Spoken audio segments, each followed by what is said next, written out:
Hello and welcome to Morning Brew on Labour Social. It is Monday, the 2nd of October 2023. So glad you can join us this morning. It's a bit of a weird one today. I've had we were woken up this morning very early by the fire alarm, which might go off again, as it's gone off 3 times in the last half an hour. So if that happens, I apologise. We don't have a fire in the house. We just have a faulty system, I think. Okay, so we're going to be talking about the Tory party conference in Manchester that's going on at the moment, and what the repercussions might be for the Tories that are there at the moment. Who all seem to be vying for the next election, not to win it, but to maybe take over. But what I want to talk to you about today is the possibility, it's a distinct possibility, that there might be a change of leader before the election, which would be insane, as I'm sure everyone here would agree, because the Tories are doing really, really badly in the polls at the moment. They have been 20 points behind Labour for over a year now. Over a year, they have been 20 points behind ever since Liz Truss did her disastrous mini budget. The mini budget that got everyone into so much trouble in this country, and that our economy still hasn't recovered from. And weirdly enough, Liz Truss is back. She doesn't seem to take a hint. She's blaming literally everybody but herself for the fact that her economic catastrophe happened. And she doesn't think it was a catastrophe, even though we saw the markets go crazy and inflation go up and interest rates go up. Inflation's still not under control. And I know inflation's been high in other countries and interest rates are high in other countries as well. But they're higher in Britain. Well beating. And what's interesting is that the only defence that these Tories have, like Sunak, he was talking yesterday with Laura Kunsberg about the economy growing. Yes, it's growing if you look at it in terms of British pounds, right? Because British pounds are worth less, not completely worthless, but are worth less than they used to be. So relatively, it looks like if we've got to measure things in pounds, we've got more pounds than ever before. It's just that we have the same value of those pounds. It's just that the quantity of the pounds has gone up, if you get me.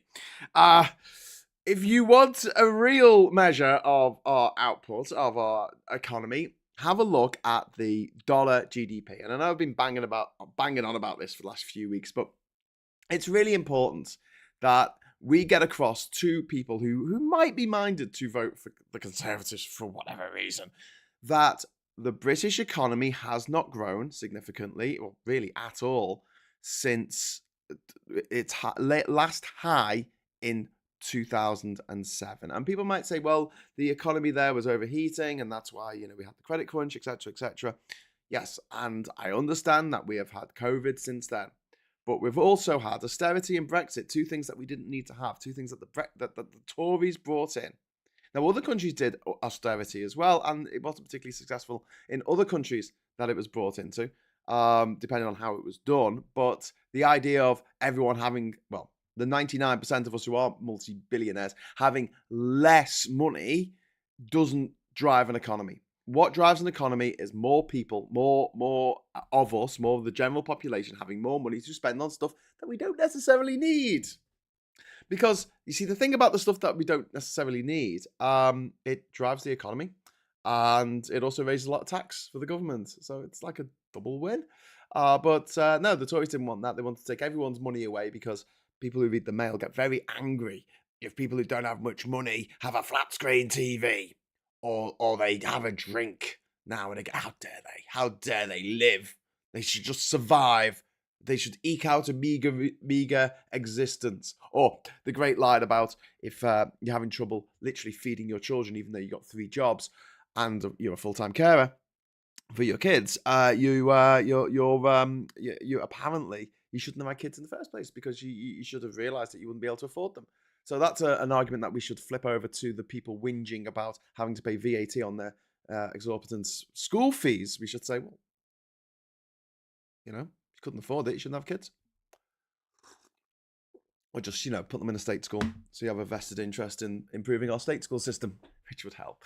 Anyway, so back to the Tory conference. So the only thing that Rishi Sunak's got to say now are just basically out and out lies. He was on Kunzberg yesterday and he lied about HS2. He said he hadn't made a decision when they totally have. I mean, come on. They're going to sack off the leg from Birmingham to Manchester, which is funny because it's not funny, but it's remarkable because the Tories are having their conference in Manchester, the very city that they have just monumentally screwed over. Because don't forget, Manchester as a city has already spent loads of money on getting things set up ready for HS2. Feasibility studies, surveys, looking into how to expand Piccadilly Station, all this stuff. And yeah. Ryan is saying in the chat that the Iceland boss is having a tantrum about not being selected to be a candidate and then leaving the Tory party. Ugh, I know how he feels.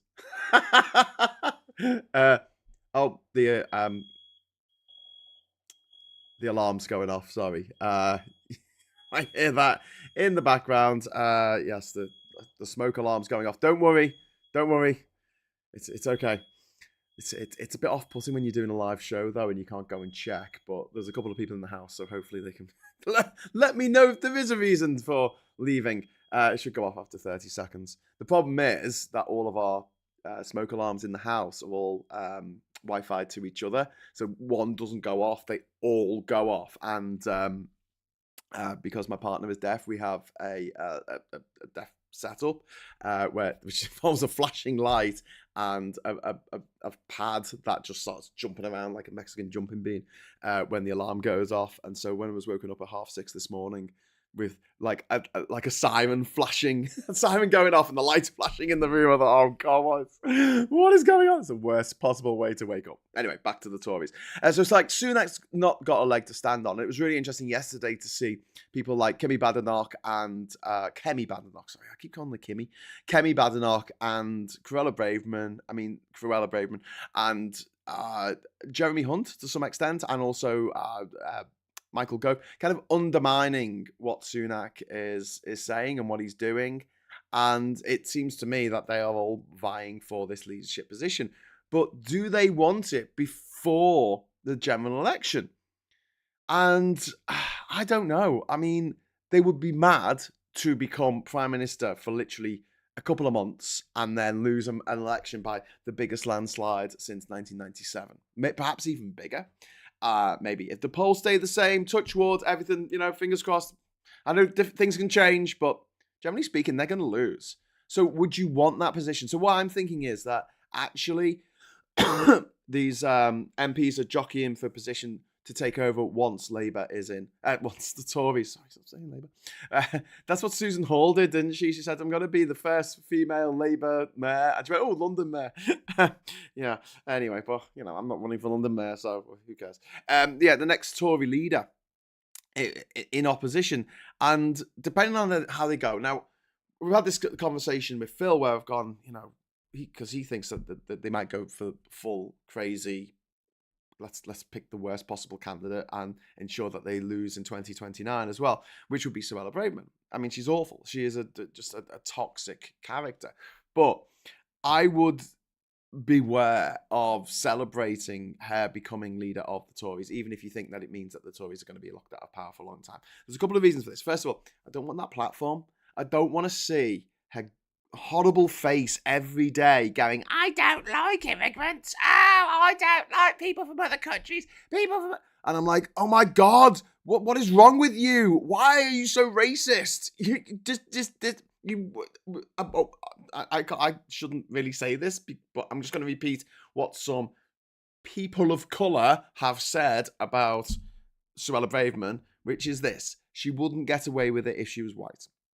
That's what people have said. I'm obviously, as a white person, it's not really my place to say that, but certain political commentators have mentioned that, and I fully believe it. I mean, she's to the right of Enoch Powell. So first of all, we don't really want her to have that platform, but secondly, we can't get arrogant about this. We can't get complacent. Trump got in. When Trump got he entered the nominations, there was a part of me that thought, oh, great, that means that the Republicans will definitely lose the 2016 election. That's what I thought at the time. He's just going to divide the party. He's going to destroy the Republican Party, and they're all going to be bickering amongst themselves, and he won't get elected because he's crap. And brilliant, because no one's going to elect a known sex offender to be the president of the United States of America. And then they did. So we can't be complacent, and we can't imagine that just because we find her so repugnant and her views so repugnant, I should say, and the platform that she's standing on, which is far right wing nativism. I worry about that. But likewise, one of the other people that gets mentioned a lot for the next Tory leader is Penny Mordaunt. First of all, I don't know if she'll want the job just before the election because they know they're going to lose. And after the election, I don't know if she's going to want the job because she's going to be in opposition for a very long time. It's going to be at least 5 years till the next election. Does she want to put herself through that? I don't know. But she worries me in a different way to Suella Braverman, as she comes across as sensible to a lot of Tory voters. I mean, she's not. She's a right winger. She's as mad as the rest of them, but she can hold a sword and she comes across as sensible. She doesn't really have the sort of positions of high office that you kind of should have before becoming prime minister.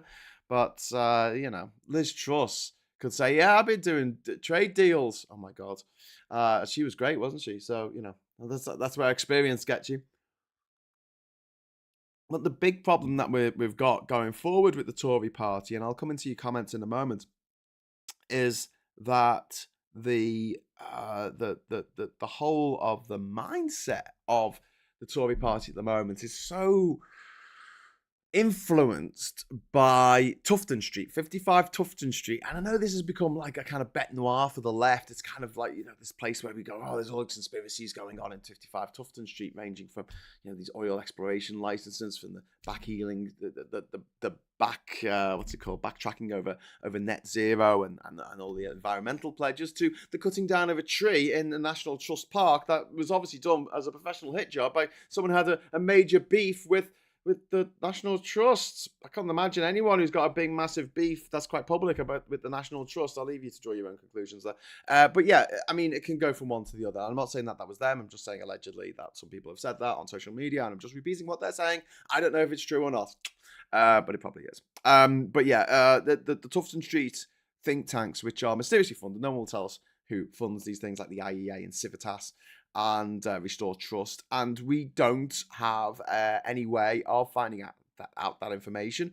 But the amount of power that they have at the moment is absolutely disgusting. And don't forget, the IEA is a charity, if you can believe that, and it's a charity for billionaires, darling.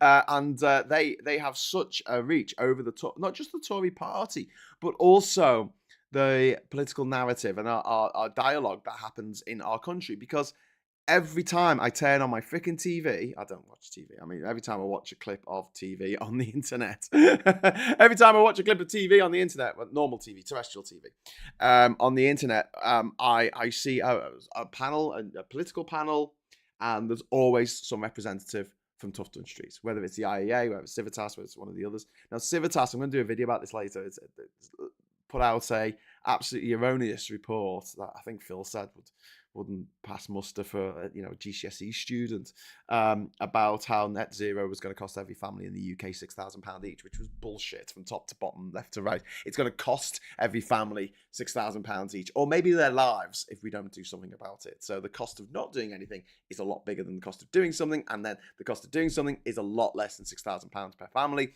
It's a lot less. It's probably actually a net win. And they're looking at this the same way that people looked at the membership of the EU as costing us something.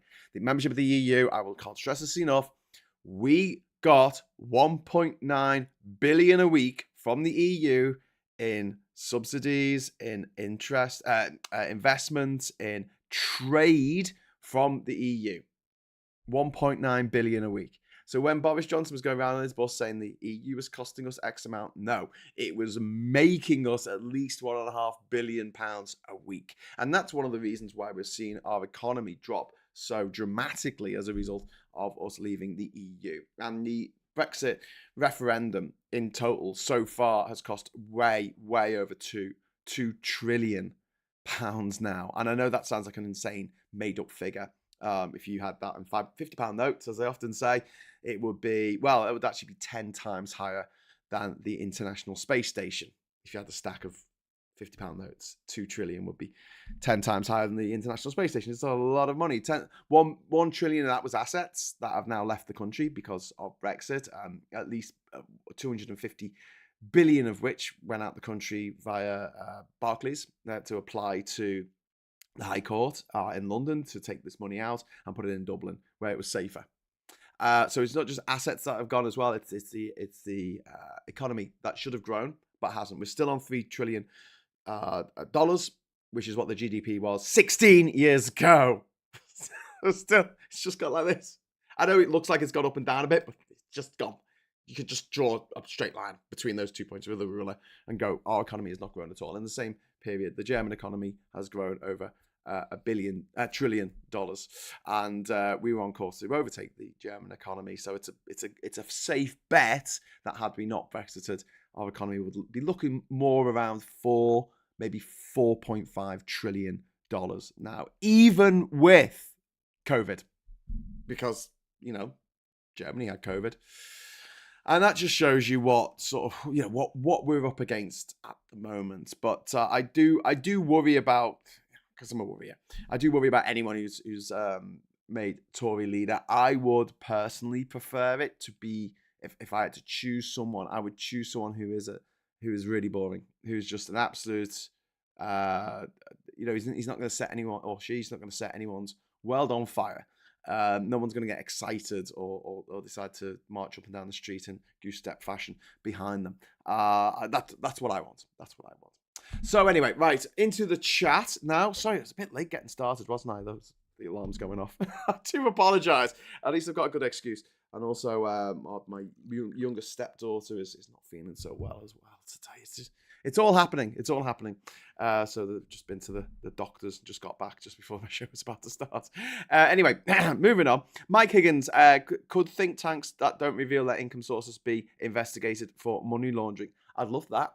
I would love that. It's one of the many things that Labour need to do when they're in charge, along with getting the newspapers under control. And by that, I don't mean I want the Labour Party to control the newspapers. I don't want that. I wouldn't want that.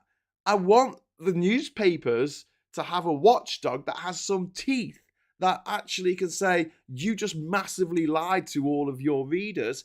You have to apologise to each and every one of them with a £100 gift card to M&S. That's what I want. And they'll be like, what? Go, what's your circulation figures? Go, what? It's 100,000, is it? Okay, well, you have to pay out X amount to all of your, because you misled them all, with a little handwritten apology to each and every one of them saying, we're very sorry for having lied to us. We are liars. It's what we do. Just something. Actually, forget a gift card. Just give them cash. We need the cash. So much damage done to so many by so few for what, says Audrey. Well, hedge funds. I've spoken about hedge funds before. Hedge funds are disgusting creatures. They are creatures of the night, shall we say. They are the economic vultures of the world. They see a company that's not doing so well and they start circling above, just like Kemi Badenoch and Suella Braverman are doing to Rishi Sunak right now. And they place a bet that company will fail. I mean, I just imagine this for a moment. Just imagine being at a wedding and placing a bet with your mates that your friend who's getting married, that marriage will fail. And then if it does, you make money out of it. I mean, it's a bit horrible, isn't it? Isn't it? Does that make you feel a bit uncomfortable? Like, oh yeah, it's got to fail. Or like, if someone's getting treated in a hospital and it looks like it's going to be a 50-50 chance, imagine someone bet that your loved one would die, knowing they would make money out of it at the end of the day. And you might think, well, Graham, that's hyperbole. Come on, calm down. But you got to think of it this way: because of austerity, because of Brexit, because of the government's cack-handed response to COVID, people have died. Hundreds of thousands of people have died in this country. So it is a matter of life and death. And when you have people who have this hedge fund mentality, people like Rishi Sunak, who made loads of money out of the credit crunch in 2008, and then you've got people like Rees-Mogg, who did hedge fund manager, and they have that mentality of something's going wrong. How do we make money out of it? Not like something's going wrong. If someone's crying for help, someone needs your assistance.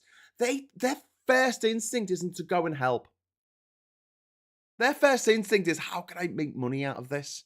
So trashing the British economy, Audrey, when you're asking, like, why did they do it? They've all made loads of money out of it. If you were already rich, look at Crispin O'Day, the odious O'Day, who backed Brexit and bet against the pound, and the pound collapsed against the euro and the dollar on the result came in that it was going to be, leave the EU. And he made millions. He made absolutely millions out of it. Eddie T says, morning all, have a great week. Enjoy seeing all the empty seats at the Conservative Party Conference 23. Yes, Eddie, thank you very much for the super chat. And you're absolutely right. There's lots of empty seats. But I'll be at the Labour Party conference next week, and I'm sure there'll be some talks that not many people are going to be attending. But I would be surprised if it was any of the big hitters, people like Rachel Reeves and Angela Rayner, and obviously Keir Starmer. They are monsters, says Audrey. Yes, they are. Well, Rees-Mogg's dad wrote a book called, or co-authored a book called Blood on the Streets, How to Make Money Out of a Crisis, a Catastrophe. Blood on the Streets. Literally human blood. When there's human blood on the streets, it's a great time to make money. That's a book that Jacob Rees-Mogg's horrible, horrible father made. And he also made Jacob Rees-Mogg, who is absolutely horrible. And now he's a knight of the realm, Sir Rees-Mogg. A guy who's made all of his fortune and got all his power, not by being intelligent or charismatic or kind, but by being absolutely the 100% opposite of all those attributes. So, the party conference kind of kicks off in earnest today. Yesterday is just when everyone sort of checks in. I don't even think the conference venue opens until the afternoon. So people check in and then they meet up with people, maybe have a drink and go to a couple of fringe events. It's not a big thing. Today is going to be the day that we see a lot more of, if we do, these fissures in the Tory party emerging, because Sunak, for all of his faults, and he has many, can at least see that tax cuts when we are facing massive inflation, which still isn't really going down that much. The bath is still filling up with water, just not as quickly as it was before. It's still filling up with water. He can see, and also Hunt can see this as well. I mean, he's not a complete idiot.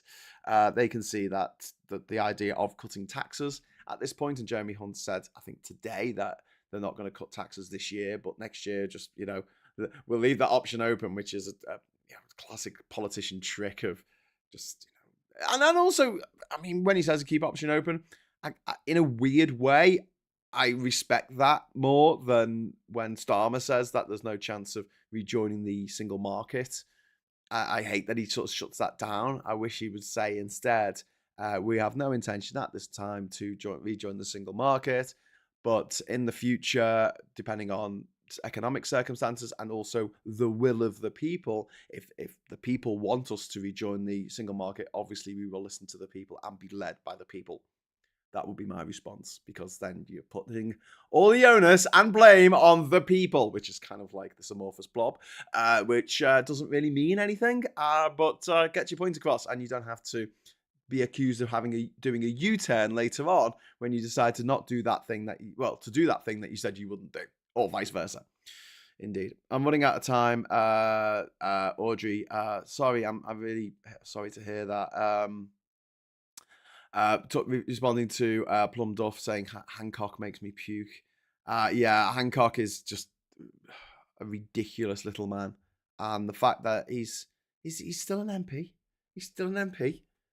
He's going on all these TV shows. I'm a Celebrity, Get Me Out of Here, and SAS Adventures. He's still an MP. He's still a sitting MP. I thought they worked hard. I keep being told that MPs work really hard. I'm amazed at how much time free time they've got, because I just run this little channel on YouTube, and hell, I don't really get any time to to go on TV shows. You know. Anyway, just to mention something before I go in a couple of minutes. We've only got 73 likes, so if you want to give us a like, I'd really, really appreciate that. I'm going to jump into the chat for a moment, see if everyone's how everyone's doing in there. Cack-handed response. I'm not convinced it wasn't deliberate yet. 31 blase. Yes. Well, again, they made money out of a crisis. They made a lot of money. They made a disgusting amount of money. 37 billion spent on test and trace. Gone without a trace. How did they spend that much money? How did they do that? And how is the woman behind it, Dido Harding? How is she not in jail? 37 billion. If you sold 37 quid from the co-op, you'd probably end up in jail these days. Millions need treatment. This is from Duke Vengeance. Hundreds of thousands are dead. Millions are trapped in poverty, and the traitors are stealing billions of taxpayers' money. Get the bastards out. Can't argue with anything you've said there, mate. Christopher says, don't forget the loans Rees-Mogg has been taking for Somerset Capital as MP. Wouldn't surprise me if they were related to O'Day's hedges against the pound. Wouldn't surprise me at all. And don't forget, loans are a very clever way of getting income in without having to pay tax on it, because you take a loan out and then you basically, when you earn money, you put it into your business and you use that money to pay off the interest on the loan that you've got, and you've suddenly got a few £1 million to play with tax-free from the bank, as long as you can service your debt, which obviously they can, because they can do that directly from their companies before tax, because they don't pay tax on stuff that's not a profit, so it goes out of their business. And yeah, that's the way they all do it. It's the way they all do it. It's why you often hear about people like Elon Musk and Boris Johnson, you hear about loans, and Donald Trump, and you hear about loans. Donald Trump's got into trouble, putting it mildly, in New York, because he's inflated the value of his assets in order to get better loans, and also he's inflated the value of his assets to get on the Forbes 400 list, and he just made stuff up, and now he's been found out. And the sad, horrible, depressing truth is that it doesn't matter how many of these court cases find him guilty of SA, of rape, of the embezzlement, swindling, fraudulent behaviour, stealing government documents, mounting an insurrection, inspiring an insurrection against the government of the United States of America, leading to the deaths of 5 people, 2 of them police officers. It doesn't matter. His fans absolutely adore him, and they will not hear a word against him. And I'm so over this whole cult mentality of people. And I'm kind of, I find myself just getting a little bit, I don't know. I don't know what the right word is, but just exasperated. I think that's the word. With these people who like, they put someone on the pedestal and they go, this person can do no wrong. And when they do wrong, there's a reason for it. They'll twist their minds in contortions. Go, there was a thing, and it's a witch hunt, and the deep state are out to get them. And it's like, oh, for God's sake. It's painful. It's absolutely painful. And it just reminds me of that idea of the doting mother and their psychopathic son, and like, there's a victim, so covered in stab wounds, and the boy is there holding the knife, like the little kid in the beginning of Halloween, Michael Myers, sorry, not to be confused with the Canadian comedian. And like, it couldn't possibly be my little Michael. He's an angel. And you're like, it totally was. We've got all these CCTV cameras. They filmed it all, and it was all, yeah, we know that it was definitely him. He was the stabby person. Yeah, that was him. No, I can't believe it. He was such a good boy. And you're like, yeah, but he's not anymore. So now you know that he's not a good boy. Maybe you could do something about it. I don't know. Like, I don't know. Don't vote for him to become president. Anyway, a colleague once told me we're living in a simulation and someone outside is cranking up the heat to see how much we can take. I'm starting to believe he might be right. Seeing that the simulation glitches, we need to fire some lasers into a pulsar or something. Only people who've seen the latest season of Futurama are going to get that, but, I'm nothing if not niche. America made Trump president. Brown made Sugar a lord. The producers of The Apprentice are to blame. Can't argue with that. Yeah, but I mean, there's loads of people to blame, and loads of people who are never going to have to pay for their crimes against humanity, which is sad because I think that they should. And so look, that's it for today. I just wanted to talk a little bit about the Tory Party conference, the fact that there are massive fissures in the Tory Party at the moment, and it does look like I think Suella Braverman. Just before I go, I'll say this: I think that Suella Braverman is stupid enough to want to be leader in the run up to the election, which would be fine. I don't want her to be leader after the election. Whoever loses this election is out as the leader, and I don't think Sunak gives a crap. He's incredibly rich, and he was halfway to becoming an American citizen before he became prime minister. Even when he was chancellor. So I think that as soon as he's voted out, well, his party's voted out of office, I think he'll probably win his seat in Richmond. But because Yorkshire people are like that. No offense, Phil. I think that he's going to be on the first flight back to America, back to his homeland, his forever home. Is it forever home? I wouldn't mind seeing Suella Braverman take over just before the election, just so that the defeat of the Tories is absolute. I want them down to, double figures or even better, single figures in terms of MPs. That would be great. But yeah, afterwards, I worry about who they're going to pick as their leader, because although it would be good, I guess, for us left wingers in going forward, if Suella Braverman was the leader, because she's so horrible and unpopular. But my worry is that she'd become more popular than she has any right to be, because this woman is basically the female Nigel Farage, and she says the things that racists love. And I said this before the Brexit referendum, actually, in a post that I did. I said, look around you. Who's on the same side as you? And for the Brexiteers and the Lexiteers, they are on the same side as the neo-Nazis. Like every single fascist, every racist, every misogynistic pig in the country was on that side. And I'm not saying there weren't people who were a bit rum on the side of Remain, but seriously, like every racist was on their side and every bigot.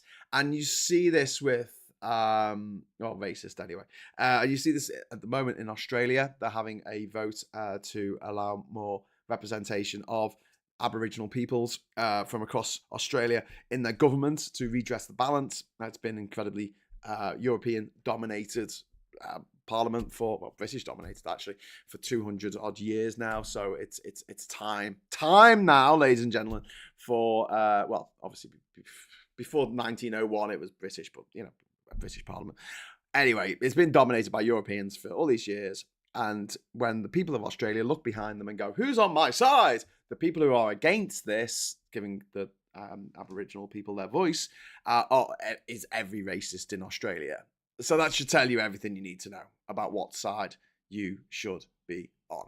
So yeah, I'm always sort of looking at it from that angle. And Suella Braverman, she is like manna from heaven for all of these disgusting racists, gobshites, because they see her and she's saying all the things that they'd like to say, but then they'll get called a racist because they're racists. You see, but she can get away with it because she's a person of color, which is just what a horrible person.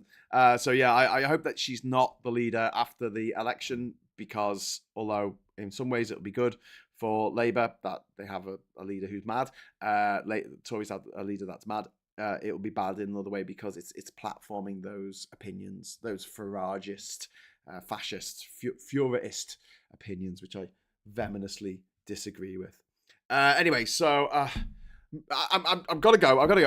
Honestly, I could yak on all morning. I get these things. I'm like, okay, I've got a train of thought that I'm going to talk about this. I'm going to talk about the the conference, and I'm going to talk about the divisions in the Tory party, but there's all these tangents to go off. There's so much stuff going on. And the good news is that I'm actually going to be back tonight at, well, good news for some. I'm going to be back tonight for, I assume it's good news. I'm going to be back tonight at 8 o'clock for the swear jar with Supertansky. Here's the swear jar here. That's the swear jar.